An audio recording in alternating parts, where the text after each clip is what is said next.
general election is right around the corner, and communities across our state are concerned about many things, ranging from COVID-19 to our economy to our environment.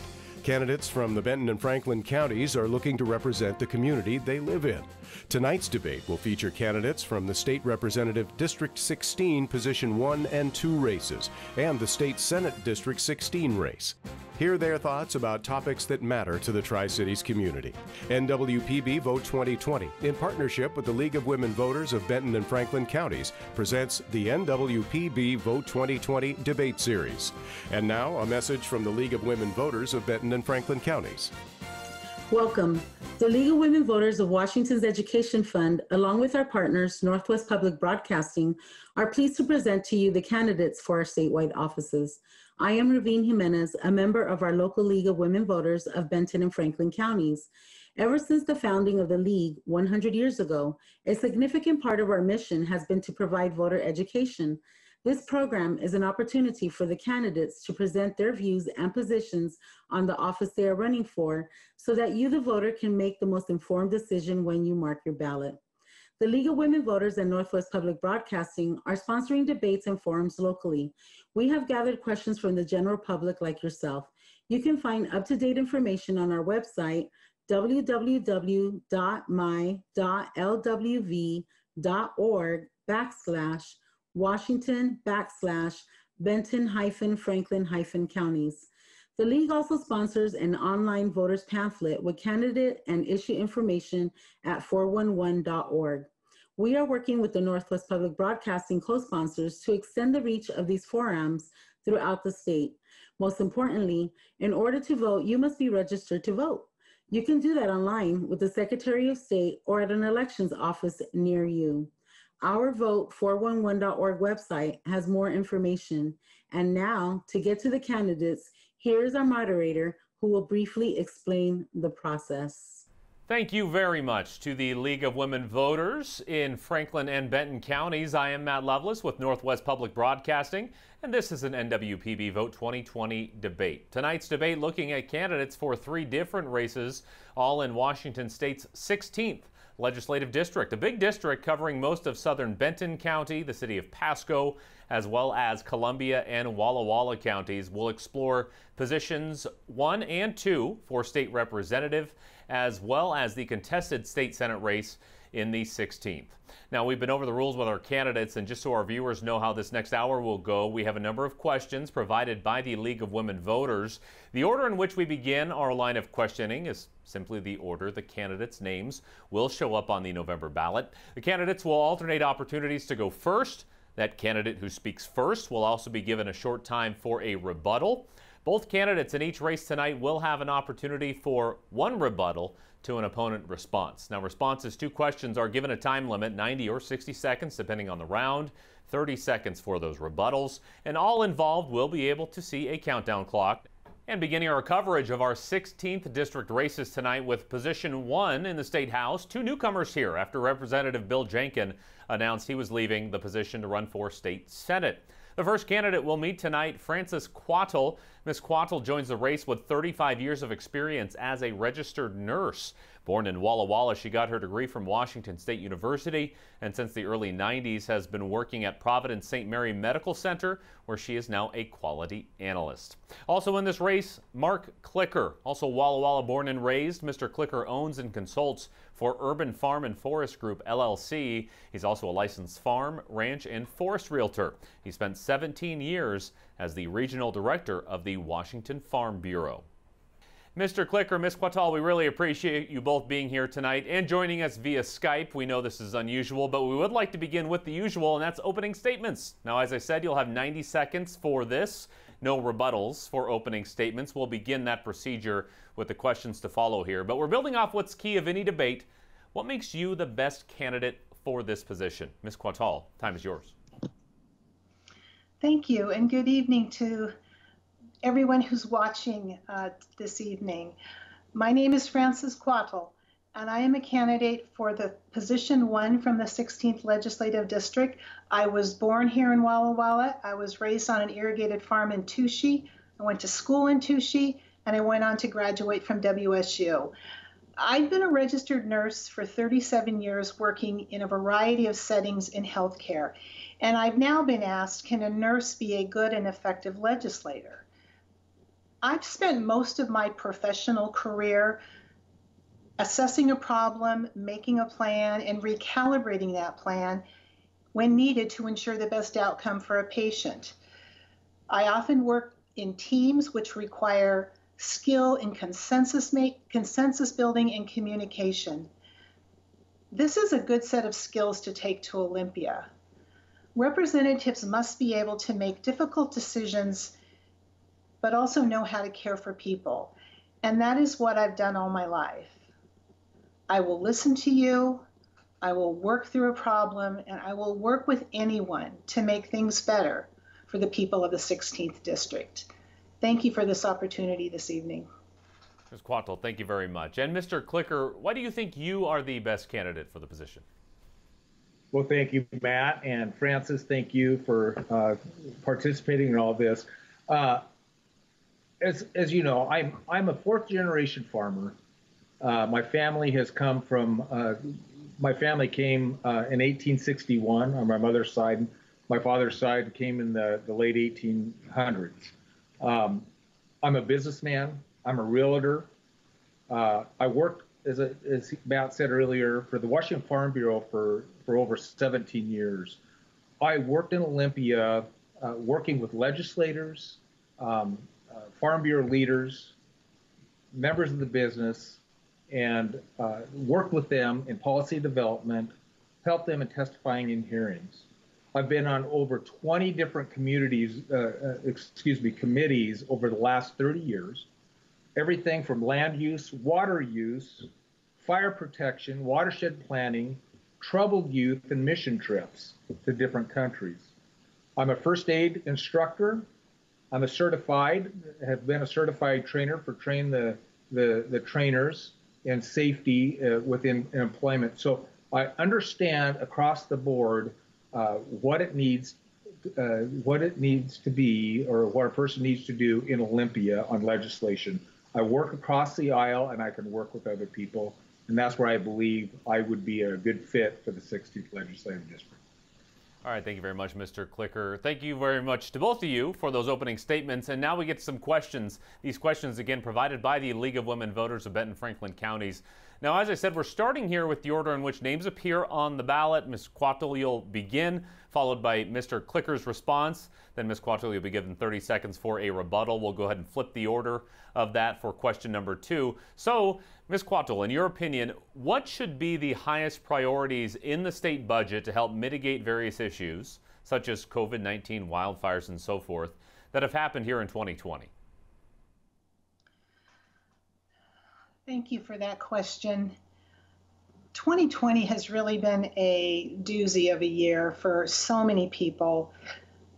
I believe right now in this state and really across the country, we need to take very serious the continued efforts to mitigate the spread of COVID-19 and then move to restoring the economy in a safe and evidence-based manner.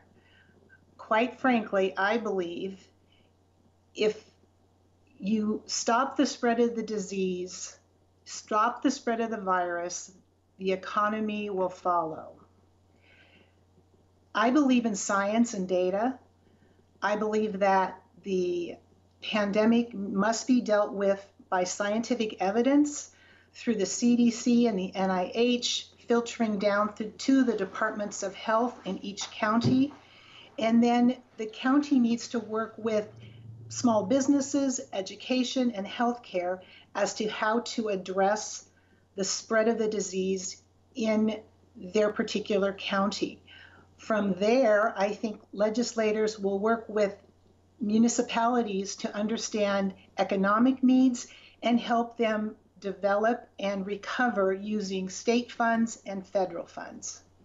All right, Ms. Quattle, thank you very much. Mr. Clicker, I will restate the question for you. In your opinion, what should be the highest priorities in the state budget to help mitigate all these issues, COVID-19, wildfires, and so forth that have happened in 2020? it's really important that we have to get business recovery back to move it back into place. If we can't help our companies, businesses, employers by giving incentives, tax incentives, not tax increases, help kind of do some deregulation to help them get back into business, our state is not going to be able to rebound. Our employees will not be employed, and trying then to afford some of the medical costs, it won't be affordable. So we have to be able to get our companies up and going again. There's so many companies that have gone out of business, and so many of them are on the edge of going out of business. We have to be able to help them. And so to me, that is the most important thing. We have to look at budget cuts first, unfortunately, and see what works, what doesn't work, and then put those efforts into helping our businesses. Once we can get these businesses up and going, it'll make a big difference. We can do that, but at the same time, protect the people from what's going on with the coronavirus. So it's really important that that's what we look at in business recovery. Thank you very much, Mr. Clicker. Ms. Quattle, do you have a response? You have 30 seconds for one. Thank you. I agree with Mark that our economy must be helped, and we must preserve the small businesses that we can in this situation. But the sequence of this has to be public health is job one. If the virus is present, the people will be ill. And then the economy will also be ill, because the economy is made of the people. We have to focus on their health first. Thank you very much. And the second question, Mr. Clicker goes first here, and this on the heels or really during what's been a pretty devastating fire season all up and down the West Coast. And recently a town in eastern Washington was completely destroyed by a wildfire. What can be done to help prevent tragedies like this? And after they happen, what processes are or could be in place to help the survivors? Yeah, that is something really dear to my heart. The Forest Practices Act and then the Endangered Species Act have kind of mutated into a huge drag on private landowners and the national forests. The 1990s, they pretty much put a complete halt to any type of logging, forest thinning, controlled burns, and we have increased our fuel loads. Back in the late 90s, it was almost a 7 ton to the acre, which it should be down to about 1 to 2 ton to the acre. I own over 1,000 acres of forest land of my own. I have a forest protection business, which is fire suppression, forest thinning. I was doing that just yesterday. We need to clean up our forests. We need to create incentives for the people that are trying to clean up our forests. That would make a huge difference than having all the smoke that we saw globally travel here in the last week or two. We need to be able to control the fires that way. They can say it's climate change, but really what it comes down to in a nutshell is forest management. It hasn't been done. They're starting to understand that now. So it's very, very important that we enact some bills within the state and the federal government to create incentives and help our landowners and the national forests out. Thank you, Mr. Clicker and Ms. Quattle. Regarding this fire season, and really fires took out so much in a number of small towns, what can be done to help prevent tragedies like this? But then after they happen, what processes could be in place to help the survivors? Yeah, there were so many tragic scenes and tragedies that I read about related to the fire season this year. I agree with Mark about forest, the care of the land and the forest, and working actively to make it less vulnerable to fires, making it less vulnerable to the environment. I would want to, if in the legislature, I would want to work with the federal government in as much as the 22 million acres of forest land in Washington state. 44% of that is federal land. So it seems to me that it has to be a federal state cooperative effort in how we maintain the forests. I also believe that climate change is contributing to the environment in which the forest fires are created. And I think we all need to be mindful of the greenhouse gases we discharge and we create. And I support the efforts to decrease our greenhouse gases to zero by 2050. I think a combination of those things will be better for our environment and for the people. Thank you, Ms. Quattle. Now, 30 seconds for a rebuttal. Your opportunity, Mr. Clicker. Thank you. Yes, I've been on the Mill Creek Watershed Fire Protection Committee, the Northwestern Blue Stewardship Group, and I'm a chairman of the Volunteer Stewardship Group.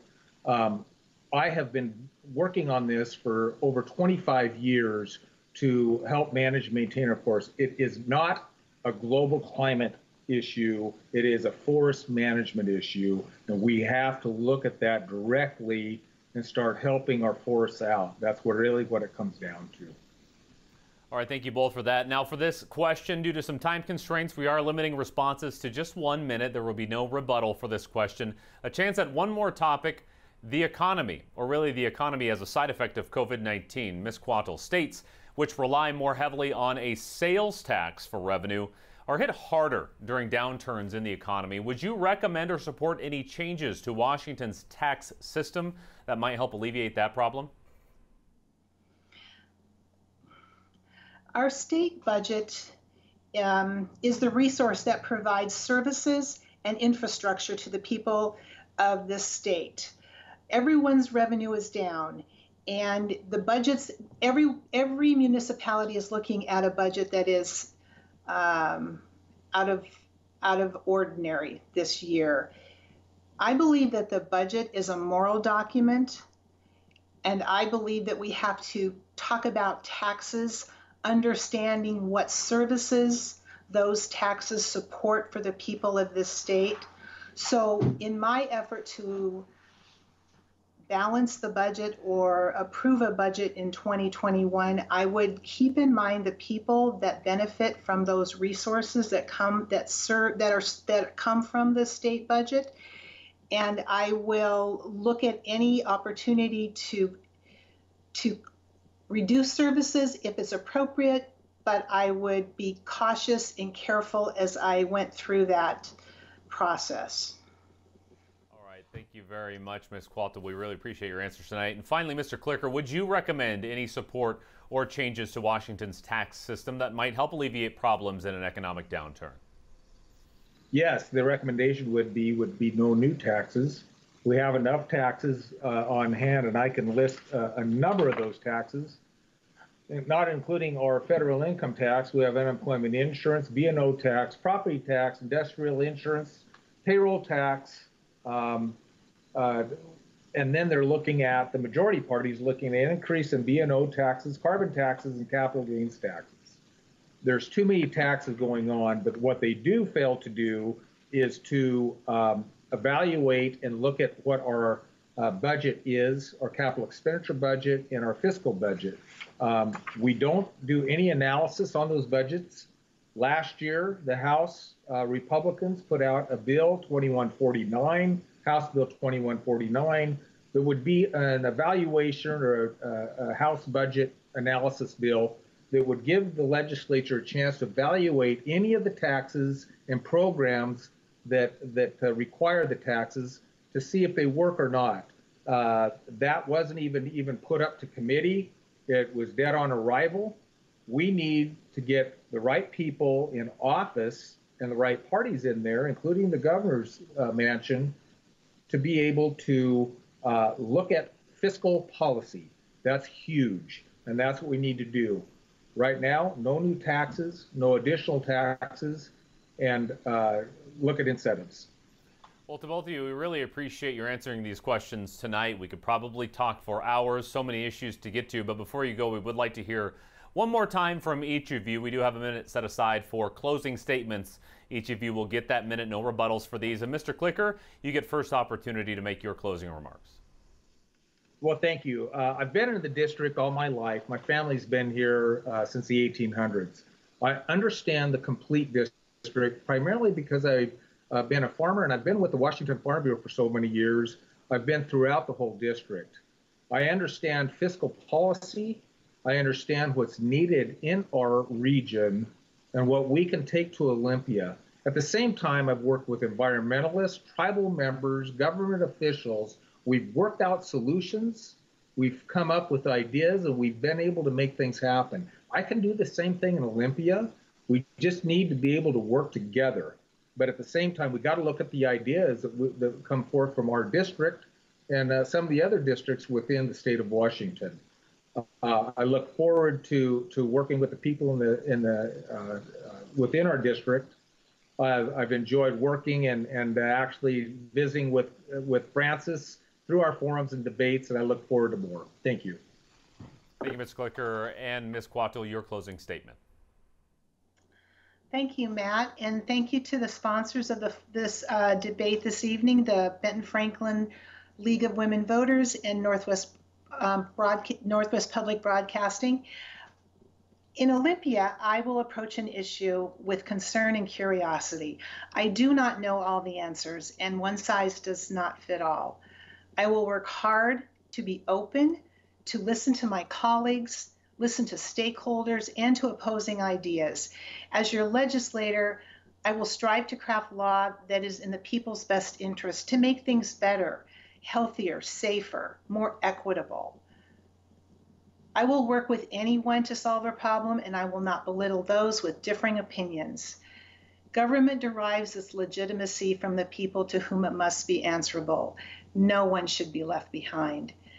I'm Frances Quattle, and if you'd like to know more about my campaign, see www.electfrances.com.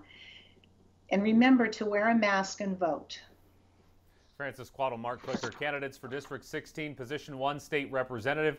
Thank you so much for your time tonight. Thank you. Thank you. Thank you. And moving on in our program to the Position 2 representative race in the 16th, this one between Skylar Rude and Carly Coburn. Mr. Rude is the incumbent, winning his first term during the 2019 election, and for years before that was District 16 legislative assistant. His professional background includes property and casualty insurance and telecommunications. His challenger, Carly Coburn, who arrived in Eastern Washington in 2014. Mrs. Coburn chairs 2 nonprofits in the Tri-Cities, and she's currently serving as an assignment as a census educator. Mr. Rude, Ms. Coburn, thank you both for being here tonight. We've explained to you both the rules and the process. Right now, we would like to have your opening statements, and we build those statements around this question. Why do you think you are the best candidate for this position? Mr. Rude, you go first. Great. Well, first, I just wanted to thank you, Matt, and League of Women Voters for offering the opportunity for us to engage with voters. In the year of COVID, that can be really difficult.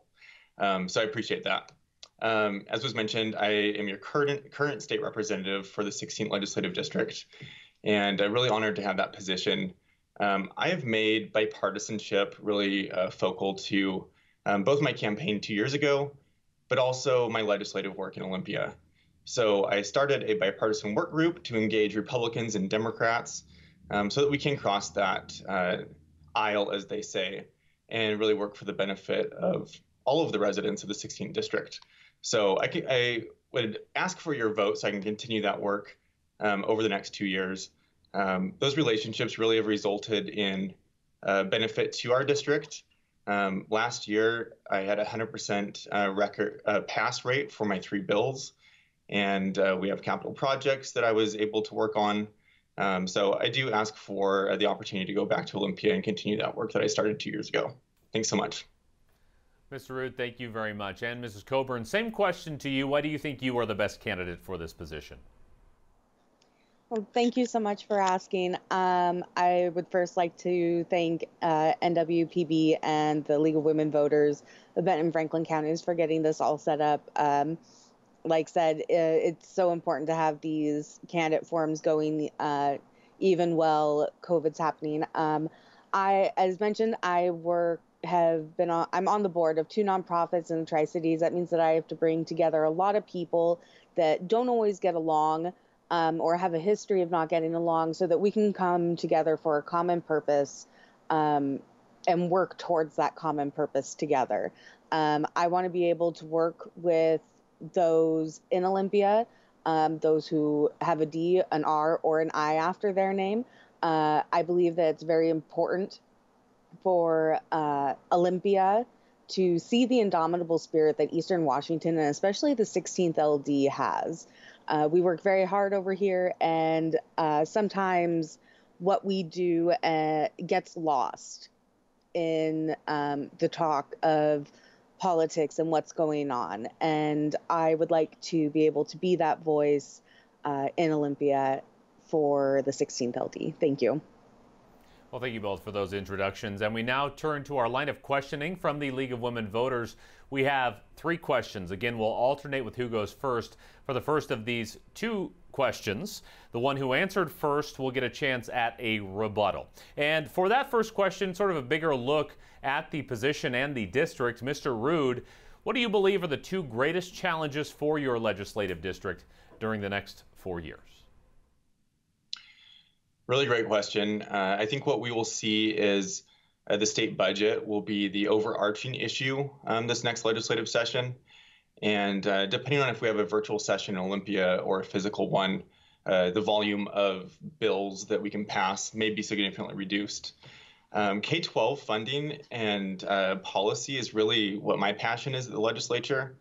I think that a strong quality K-12 experience is really a foundation for success in the future. So between K-12 and addressing the significant budget shortfall that we're seeing, I would say those are the 2. We're actually looking at about $4.5 billion shortfall over the next 3 years. In the scale of a $53.5 billion budget, it's really significant. So I am concerned about what kind of impact that will have on the lives of our residents in the 16th district. There will be significant cutting. And unfortunately, some of the areas that would be eligible for cutting are things like higher ed and social services that are really important to folks. So my goal in Olympia, if I'm elected again, will be to ensure that we're doing the least harm to the residents of the 16th district as we work through these really challenging budget problems. Mr. Rood, thank you very much. And Ms. Coburn, same question your way. What do you think are the 2 greatest challenges for the 16th during these next 4 years? Thank you. I think that currently, because I have to look at it as currently, it's going to be healthcare. Here in the 16th LD, we have a real lack of primary caregivers, specialists, all sorts of nurses, and hospitals. So we really need healthcare is going to be a big deal.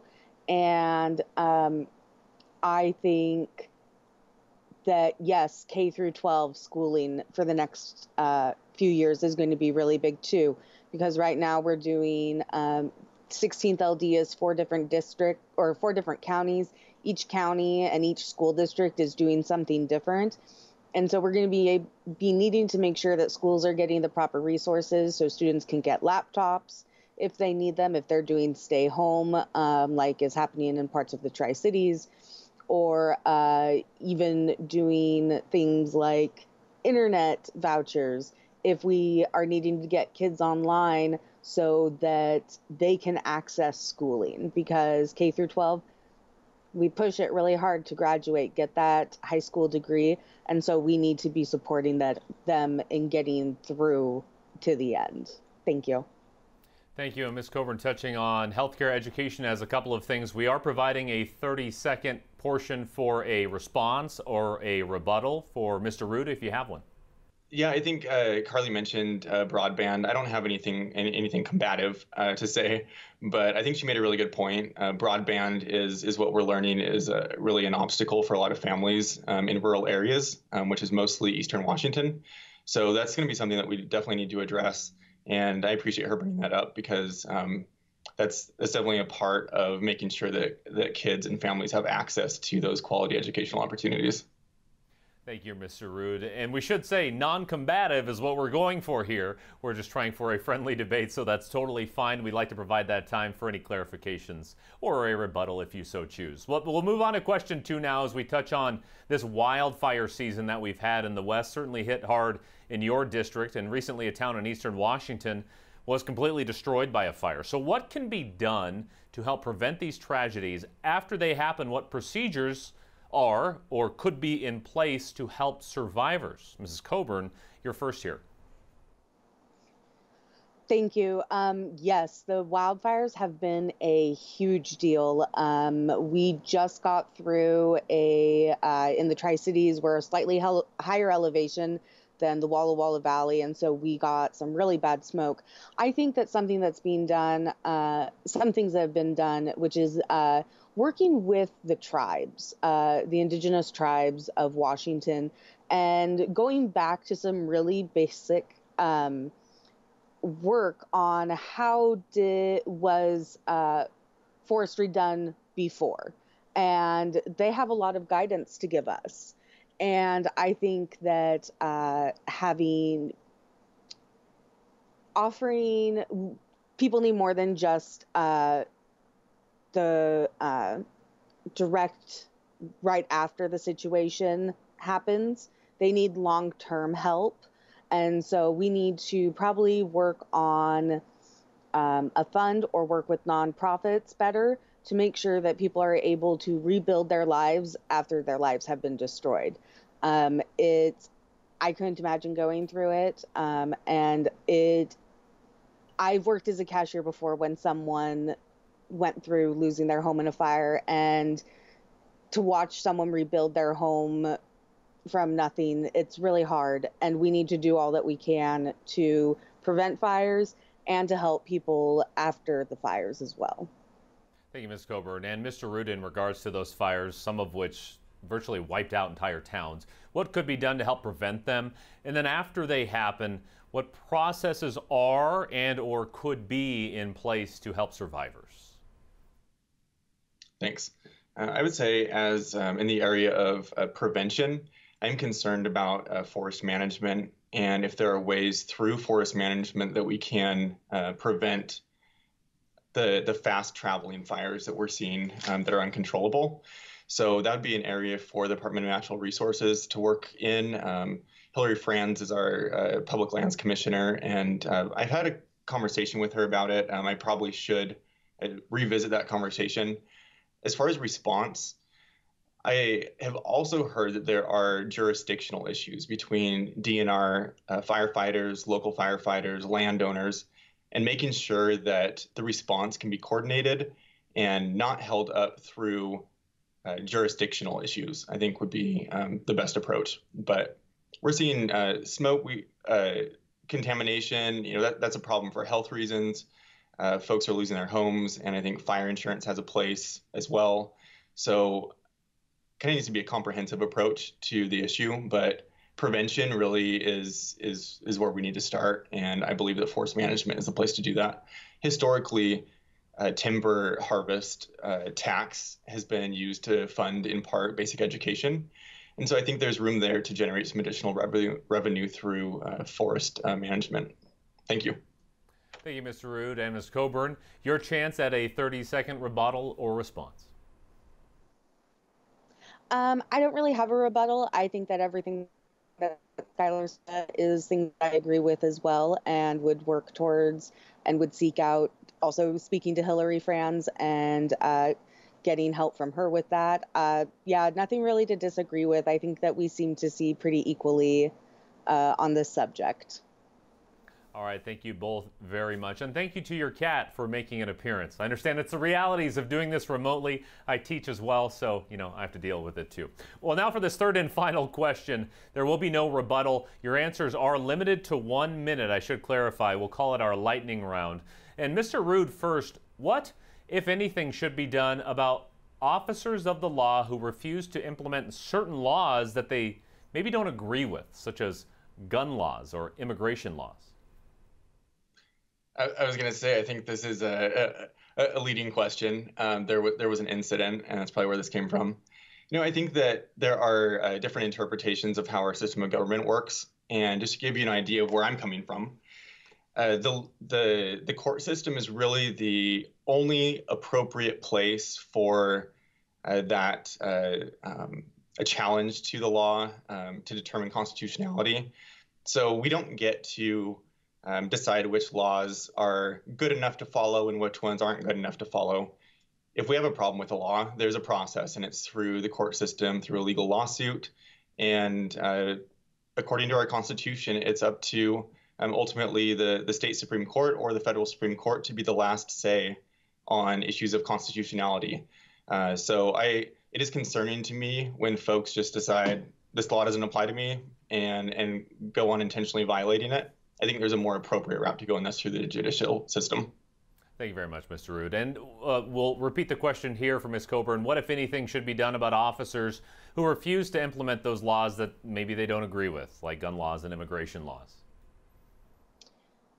So, another thing where we kind of similarly agree. Until you have, for sheriffs and such, until you have the highest law in the land, state Supreme Court or federal Supreme Court saying, no, you don't have to do it, I would be expecting sheriffs to and police chiefs to be upholding rules and laws that have been passed in Washington or that have been passed federally, that our city police and county police aren't supposed to work with ICE, and that, we do have the gun laws, and I understand why some sheriffs over here don't want to implement it. I am not an anti-gun Democrat. But again, as Skylar said, there is a process that they need to follow. They can state their dissent, but then they need to follow that legislative judicial process. Well, Mr. Rood, Ms. Coburn, thank you very much for answering the League of Women Voters questions tonight. But before we let you go, we have set aside some time for closing statements. These statements will allow for a minute, no rebuttals here. Since Mr. Rood started with the last question, Ms. Coburn, the time is yours for a closing statement. Well, again, thank you to NWPB and the League of Women Voters, Benton and Franklin Counties, for getting this set up. I really appreciate it. Since 2017, I've been attending League of Women Voter candidate forums, and I am so thrilled to be participating in one now. I asked for your vote because I want to go to Olympia to represent the whole of the 16th LD from Pasco to Prosser, all the way out to Starbuck. I want to show Olympia that we're not just a desert, we're not just wine country, that we have a beautiful, amazing, and indomitable spirit out here. We fight for, what we have. We work for what we have, and I believe that I can represent that over in Olympia. If you'd like to learn more about me, you can visit my website, electcarlycoburn16ld.com. And I appreciate being a part of this forum so much. Thank you. Thank you very much, Ms. Coburn. And Mr. Rood, your closing statement, sir. Thank you, and thank you everybody for watching. This was a pretty short forum compared to some of the other ones that we've done. Something that I didn't mention in my opening that I think is worth mentioning. When I got to Olympia, I realized that I had actually been serving as staff for 4 years for Senator Walsh and have driven across the Cascade Mountains many, many times. And what I realized is that Olympia is not necessarily accessible to the general public. So I introduced a resolution to bring remote testimony, kind of like we're doing right now, right, to the committee system in Olympia. So that passed. We now have a remote committee testimony pilot. And so that's just one area where I have worked to make sure that what we do is accessible to the public. We have 137,000 people approximately in this legislative district, and I have definitely made an effort to leave the party label at the door and represent all 137,000 people, regardless of party, regardless of voter participation, because these are the residents of our area. So I ask that you send me back there for another 2-year term. Thank you.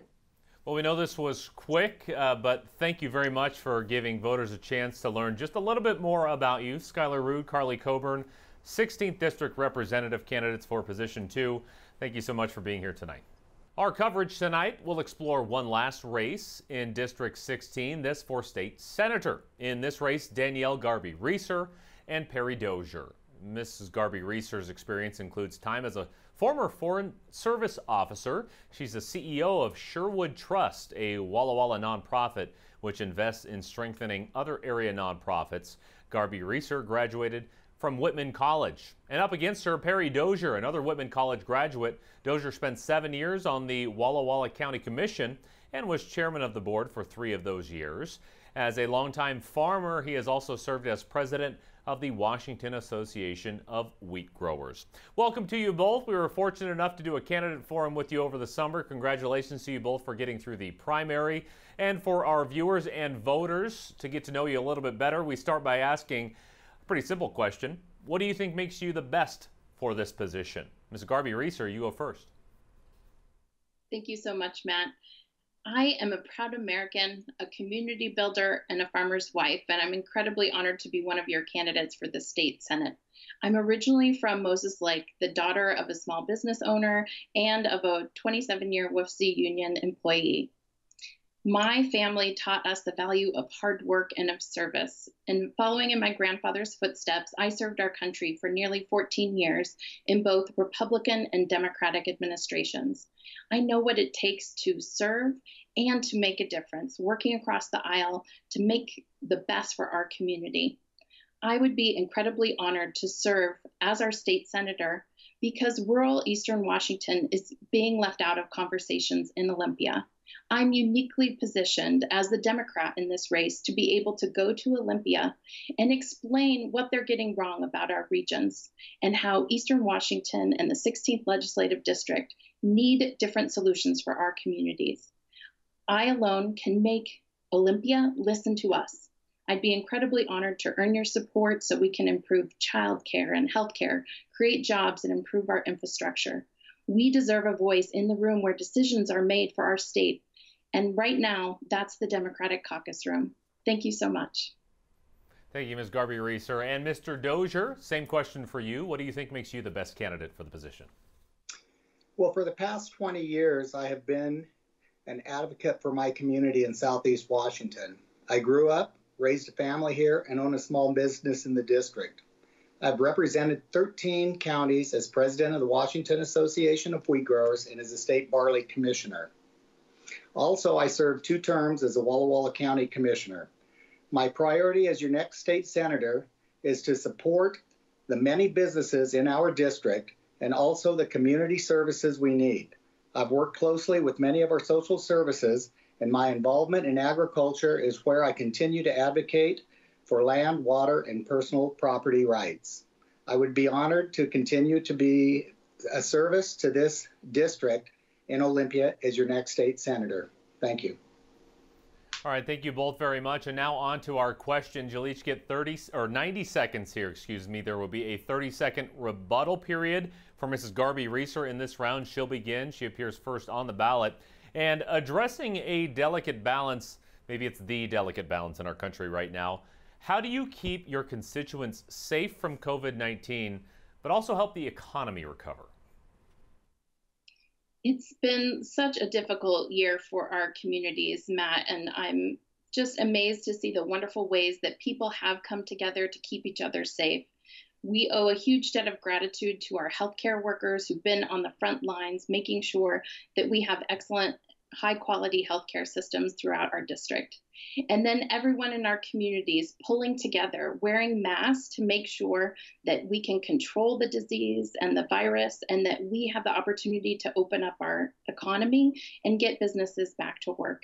It does require a tough balance, but when we lead with data, with science, with listening to the experts, and really working together, we can make a huge difference in controlling this and moving forward for our communities. I've seen wonderful leadership from Dayton Hospital and making sure that they could respond early. We've seen in the Tri-Cities area just huge response, making sure that there is enough personal protective equipment in our communities and really explaining that what was working on the west side doesn't work for our region. So we needed to make sure that we were adapting for the needs here on the ground.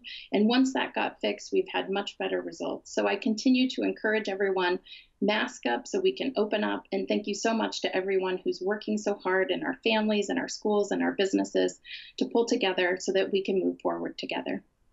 Thank you very much. And Mr. Dozier, that same question of balancing virus and economy, how do you keep your constituents safe from COVID, but also help the recovery? Well, that's probably been one of the most difficult questions and issues that we've faced. I do have to agree with the original decision to close down the economy. The virus, we knew nothing about at the time. I think it was the right decision to make, to sit back and see what the science is going to show and how this virus was going to act.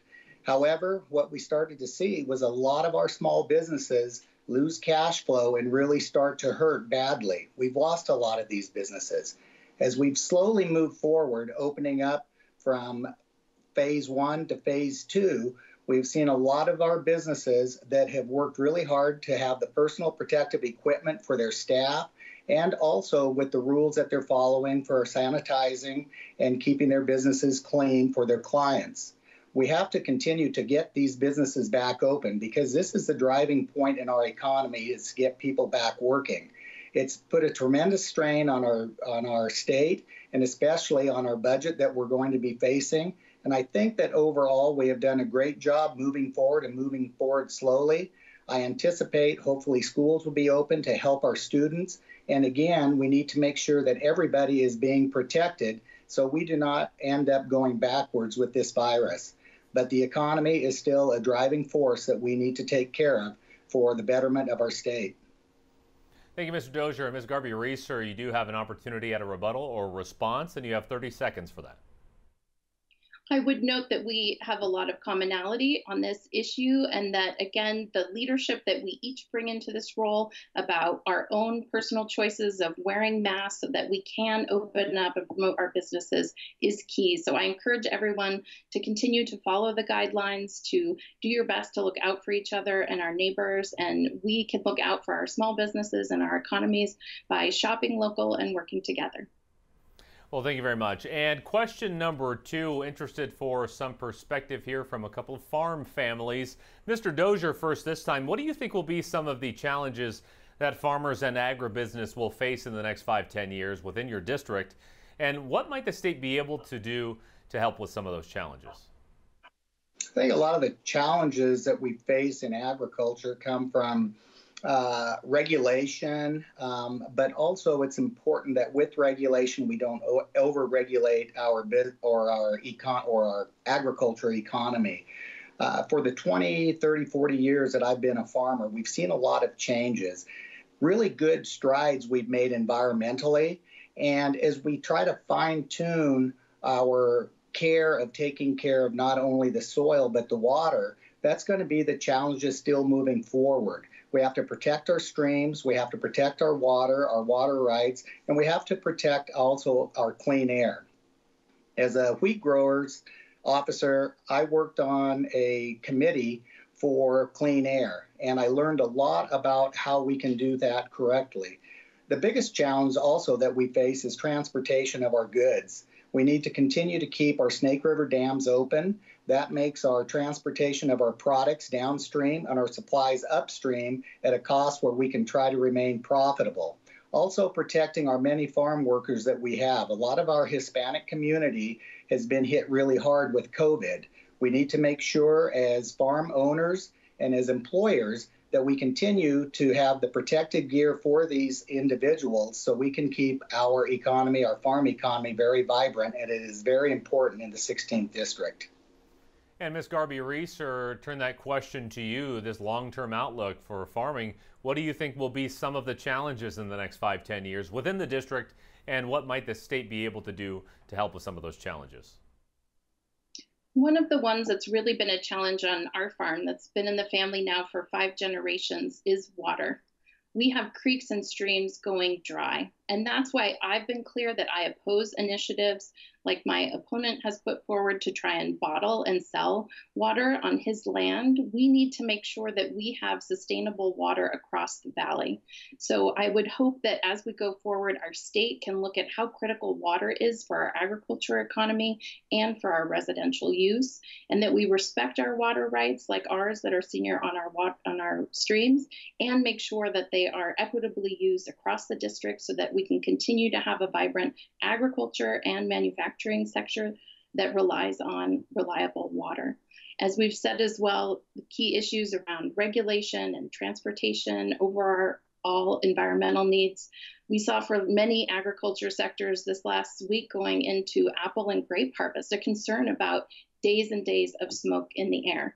And we can't have a strong agricultural economy without a safe environment with clean air and clean soils and clean water. So I look forward to being an advocate for those issues and making sure that our farms stay solvent and strong and that everyone in our communities continues to thrive. And Mr. Dozier, do you have a response? Yes, I do. Ms. Garvey Reiser is incorrect about the bottling of water. What was proposed 2.5 years ago was an amendment to zoning, which is exactly what wineries, breweries, and distilleries did to establish a business utilizing the water on their property. We did not get far enough to get past or get to the commissioners. We chose to pull that to continue to utilize our agricultural water on our crops. All right, thank you very much for that, Mr. Dozier. And for our final question, we're going to shorten the time a little bit, just 1 minute for responses and no rebuttals for this one. But wrapping up our line of questioning, talking about connectivity. In the last legislative session, $21 million was allocated to improve access to the internet in rural communities. How would you rate the current availability of high-speed broadband in rural parts of Washington? Would you say it's great? Would you say it's good, fair, or poor? And what can be done to improve it where needed? Ms. Garvey Reiser, you first. Thank you so much for highlighting what's a critical issue, both for our economies and for our education. And the reality is that our connectivity rates vary greatly across the 16th district in all 4 counties, where it may be only fair in some of the areas in Columbia County, and then we have strong connectivity in some of the other areas, including in the Tri-Cities.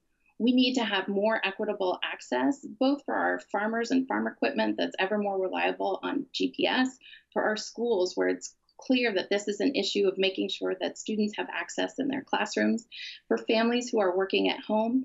And as we think about jobs of the future, this is a great way, the more connected we are, that we can attract jobs to our region that could be connected to employers anywhere. So connectivity will be a key challenge that we need to work on in the next legislature. And I look forward to being an advocate for keeping our district connected and strong. Thank you. And Mr. Dozier, based on that allocation, how would you rate the availability of broadband in rural Washington? Great, good, fair, poor, and what could be done to improve it? Well, I think Danielle put it very well.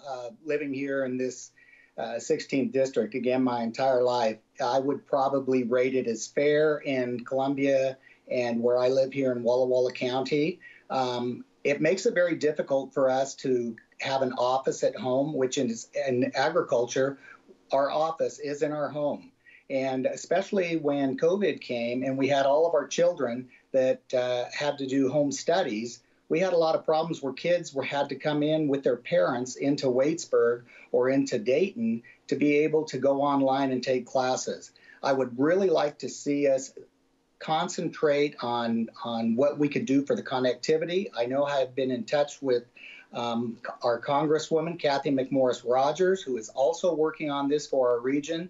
And I know that she understands it and is also pushing to get that forward. So between hopefully myself as the senator and the Congresswoman, we can meet this challenge. Well, thank you both for answering these questions from the League of Women Voters tonight. Our last bit of business asks for some closing statements. These statements will allow for 1 minute, no rebuttals for these. And Mr. Dozier, you get to begin this round with your closing statement, sir. Okay, well, thank you very much again for this opportunity tonight. Well, I'll take my diverse and experience to Olympia and will always represent the interests and values of Southeast Washington. I'm the only candidate that has the experience balancing a budget during a recession without raising taxes. I'm a candidate that knows what businesses and families need to be successful. I understand the importance of the watershed and the need for our continued growth in our district. I am the only candidate that has worked with our state legislators and your county commissioners on issues that affect all of us. I would be honored to continue to be your voice in Olympia as your next state senator. Thank you. Mr. Dozier, thank you very much. And Ms. Garvey Reiser, your closing remarks. During the 2018 legislative cycle, no one was asked about the challenge of responding to a global pandemic. The reality is that there are new and complex challenges facing our region and our state, and we need to make sure we're electing our next state senator as someone who's most prepared to respond not just to the problems we know are in front of us, but those that could come in the future. I'm someone who has leadership experience from gathering people around the table at the Situation Room at the White House to gathering around the kitchen table at our farm. I know the needs of our community from my time serving in the region and from my servant leadership perspective from having served our country as a diplomat. I have unique negotiating experience and a deep love for Eastern Washington. I ask you for your vote so that I'll have the opportunity to make sure that Olympia listens to us. Well, thank you very much. Danielle, Garvey, Reiser, Perry, Dozier, candidates for District 16 Senator in Washington. We really appreciate you for being here tonight. And thanks again to all 6 candidates we had on tonight. Voters should be able to make some better informed decisions when filling out their ballots, we hope. Don't forget, Election Day is Tuesday, November 3rd. There is still time to register. The state suggests mail-in voters should register up to 8 days before Election Day. That would be October 26th. Ballots must be postmarked on Election Day, though the USPS is recommending submit your ballots a week before. That will help ensure faster results. You can find information about ballot drop box locations at the Secretary of State's office's website. Thank you so much for watching, and have a good night.